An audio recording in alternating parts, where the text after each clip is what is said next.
Hello friends, எல்லாருக்கும் வணக்கம். காலையில் இன்றைக்கி இட்லி ரெடி ஆயிடுச்சு. அதோட சிக்கன் குழம்பு தான்.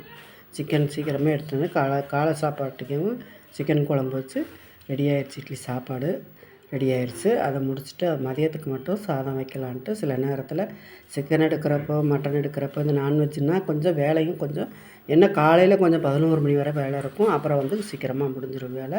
மதியத்துக்கு மட்டும் சாதம் வச்சுக்கிடலாம். இந்த மாதிரி ரெடி பண்ணி வச்சு இப்போ வந்து மதியத்துக்கு சாதம் வச்சதை அதை வந்து முட்டை ஆம்லேட் போடலான்ட்டு ஆம்லேட் போடுறதுக்கு எடுத்து வச்சுருந்தேன். இதை வந்து கரண்டியில் ஆம்லேட் போட சொல்லிட்டாங்க. அந்த மாதிரி போடலான்ட்டு எடுத்து வச்சேன். இதை விட சின்ன கரண்டி இருந்தது, ஆனால் நான் கொஞ்சம் பெரிய கரண்டியில் போடலான்ட்டு. இது பன்னு மாதிரி நல்லா மொக்கையாக வரும், அகலமாக இருக்கிறதுனால நல்லாயிருக்கும்ட்டு இதில் போட்டு பார்க்கலான்னு போட்டு பார்த்தாச்சு. இப்படி போட்டு கொடுத்தாலுமே குழந்தைங்க வந்து நல்லா விரும்பி நல்லா வடை மாதிரி இருக்குது, நல்லா எடுத்து சாப்பிட்றதுக்கு பிடிச்சிருக்கும். வீடியோ பிடிச்சிருந்தால் லைக் பண்ணுங்கள், ஷேர் பண்ணுங்கள். பாய்.